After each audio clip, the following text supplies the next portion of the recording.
people, if you stay in a situation that God has not told you to be there, or God told you to get up and move, if you stay there, eventually you will die.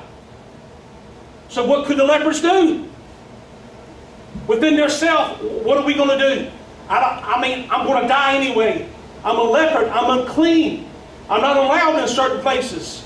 They had a roadblock in their life. It was something stopping them from going back. If they went back, they would die. So what were they going to do? So they rose in the morning at twilight to go to the enemy's camp, on the outskirts of the enemy's camp. And behold, there was none there. There was nobody there at the camp. Well, they were going to go to try to get something to eat. There was a famine. For the Lord had caused an army to hear the sounds of chariots and of horses, even the sound of a great army, so that they said one to another, behold, the kings of Israel has hired against us the Hittites and the kings of the Egyptians. They're coming upon us. Therefore they rose and fled at twilight. They left their tent, they left their horses, they left their donkeys, even the camp as it was, and they fled for their lives.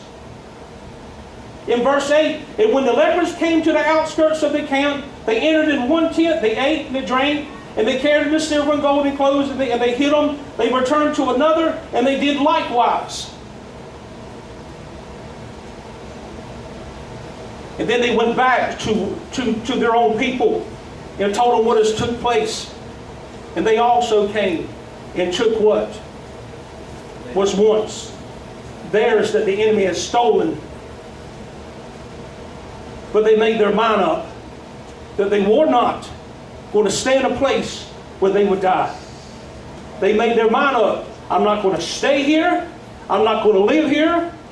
This is not where I'm going to be. So you get discouraged. Just like the children of Israel dealing with Moses.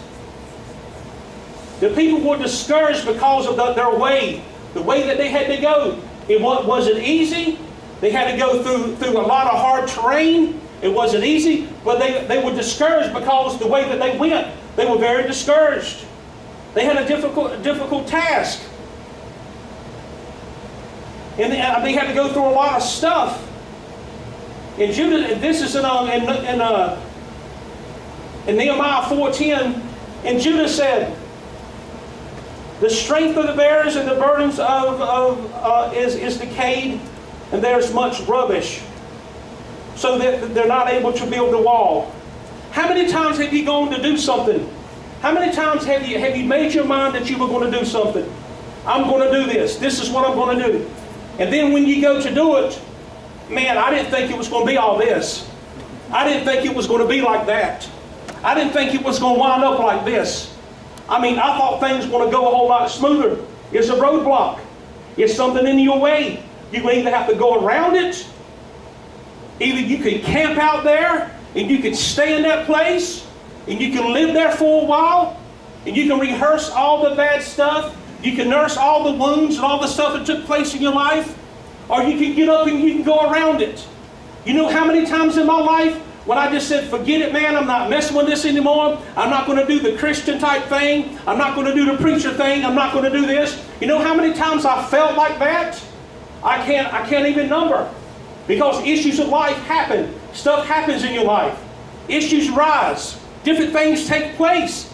But there's something deep down on the inside of me. The Spirit of God that lives on the inside of you. It's like a spark, like a light. You say, I'm not going there.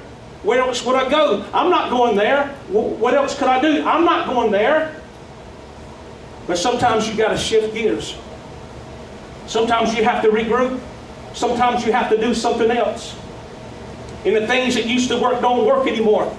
The things that you tried it, man, it's not working. Why is it working? I've always done this. I've always went this way. It's always worked before.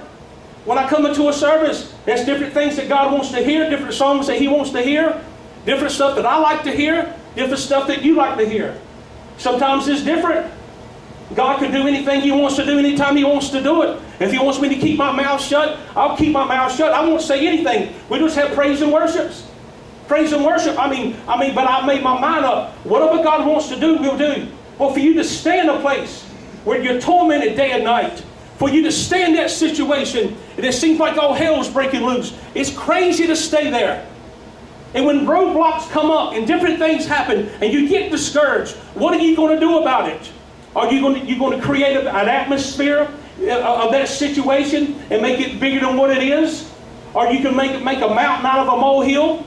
Remember I said you can take a rock and throw it down. You can murmur and complain. You throw it down. Oh man, this is just so bad. Oh, the economy is just so bad. Or, everything costs, I mean, I wouldn't get this, and on and on and on and on. You keep throwing them rocks down. You keep throwing them rocks down. And it gets bigger and bigger and bigger and bigger and bigger. And the next thing you know, it's so big that you can't even get around it anymore because of what you said.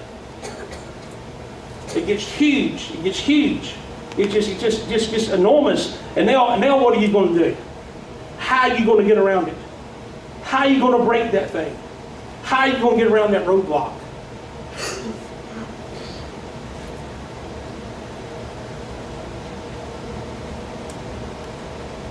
This is what David said. But as for me, my feet were almost gone. My steps had well nigh slipped. For I was envious at the foolish, and when I saw the prosperity of the wicked. Have you ever seen someone, and just the old evil person, just evil person, don't serve God, don't know God, don't care nothing about God, don't care about nobody that's around them, just mean, evil person, hurt people, cut people, tear people down, and got a pocket full of money. Hello? I mean, just mean, just take. And you're like, oh, what's wrong with this picture? I serve God. I love God. I pay my tithe. I give to other people. I got a good heart. Why am I having such a struggle with my finances? Why is everything just all crazy? I don't understand this. Then you're like David, I've seen the prosperity of the wicked. I love it, become a little bit envious. But the Bible also says that God will take from the wicked and give to the just. Eventually, what you're trying to reach and the goal that you're trying to reach, I don't care what it is, whether it's finances, whatever it is, you see other people and the life's going so smooth and it seems like it just happens to you. You're the only one. It's only me. It's only me. It's only me. Eventually, I'm telling you people, what you trust and believe in God for, eventually you're going to see it. Amen. You're going to see it. What you trust and believe in God for, eventually you'll see it. And God's going to show you how to get them roadblocks out of your way. He's going to show you how to move them. He's going to show you how to go around them. He's going to show you how to as for me, I'm just going to kick them. I ain't going to have them there anymore. Some stuff, I'm serious. I'm just going to knock them down. I'm not going to have to go around them. I'm not going to have to deal with it anymore. I'm not going to have to face that anymore. I mean mentally, emotionally, physically, whatever it is, you're not going to have to deal with that anymore. I'm telling you, some of you are going to start this morning. I'm telling you, watch. Some of you are going to start this morning. Some of you are going to start this morning. Some of you will start this morning. If you desire it, if you want it, in some situation in your life has changed. Something has changed. Something that you didn't expect. All of a sudden there it is. You're like, man, I didn't expect that. You're going to camp out like the leopards? You're going to sit there and camp out about that situation? Are you going to hold on to that dead issue? That's just how it is now. What are you going to do with it? How are you going to treat it? How are you going to work it out? You just going to keep talking about it and let it get bigger and just, on and on and on and on and on and on and on. And now it becomes something that it overtakes you and you think about it every day and it just overwhelms you. And now you don't know what to do with it.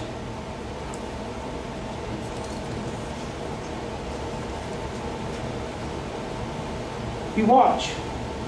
If you listen to